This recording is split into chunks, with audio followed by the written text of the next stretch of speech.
Good morning. I am Priyesh Jha, chemistry teacher of Taxila Model Senior Secondary School, Faridabad. Today I am going to start a new topic for class 10th of chapter metals and non-metals. And this is my third lecture. And in this lecture, we will generally discuss the reaction of metals with salt of another metals and electropositive and electronegative characters of metals and non-metals. So to start the first topic of today, that is reactions of metals with salt solutions. तो इसमें होता क्या है, generally कोई एक metals किसी दूसरे metals के सॉल्ट से रिएक्ट करता है, तो एक तो सॉल्ट सॉल्यूशन ऑफ ए बनता है। सपोज मेटल्स ए है, वो रिएक्ट क्या कर रहा है, सॉल्ट सॉल्यूशन ऑफ बी। तो इस केस में क्या हुआ, सॉल्ट किसका बना, ए का, और मेटल बी क्या हो गया, डिस्प्लेस्ड हो गया। इसका मतलब क्या हुआ कि जो मेटल्स दूसरे को डिस्प्लेस कर रहा है सॉल्ट से, उसके सॉल्ट से, उसकी रिएक्टिविटी क्या है, उस मेटल से ज़्यादा है। इस केस में iron react with copper 2 sulphate solution, तो हमारा आयरन सल्फेट सॉल्यूशन बन पाया एंड कॉपर क्या आ रहा है, डिस्प्लेस हो रहा है। इसका मतलब क्या हुआ कि जो आयरन की रिएक्टिविटी है वो कॉपर से क्या है, ज़्यादा है। इसका मतलब यही होता है कि high reactive metal displace the low reactive metals from their position and takes their position. Similarly when magnesium react with copper sulfate solution, they form magnesium sulfate and copper displaces।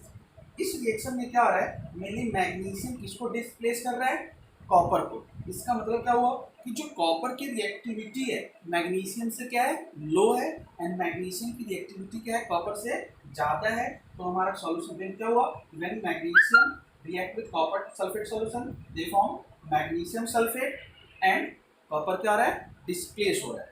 Okay,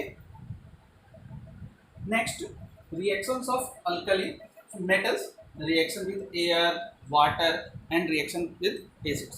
This topic we have already discussed in the previous class, but we will generally discuss in shortcuts.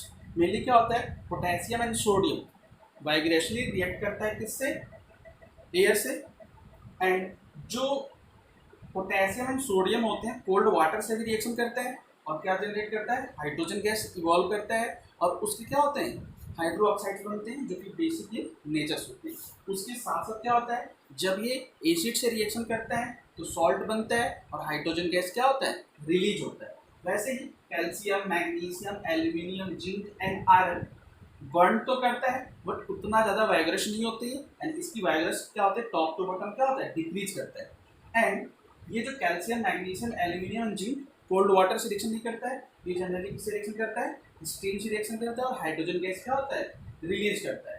और दूसरा क्या होता है, reaction with acids, ये क्या करते हैं, acid से रिएक्शन करते हैं, सॉल्ट बनाते हैं, और जनरली क्या होगा, हाइड्रोजन गैस इवॉल्व होता है। And lead, copper, mercury, silver and gold क्या होता है, slowly react with oxygen to form oxides, water से नो रिएक्शन करता है and no reaction with acids. तो ये एक्चुअली क्या है, हमारे रिएक्टिविटी सीरीज में। इस सीरीज में अगर हम देख रहे हैं तो हाईली रिएक्टिव मेटल्स कौन सा है, potassium, and low reactive metal कौन सा है, gold. Okay, so the next topic is electronic nature of metal and non metal. Electronic nature of metals and non metal means the tendency of an atom to lose और gain electrons, to lose और gain electrons. Generally metals lose their valence electrons and acquire positive charge. So all metals are generally electropositive in nature. होता क्या है कि कोई भी metal अपने valence electrons को लूज करके एक नोबल गैस कन्फिग्रेशन क्या कर लेता है, अटेन कर लेता है, और पॉजिटिव चार्ज एक्वायर करता है।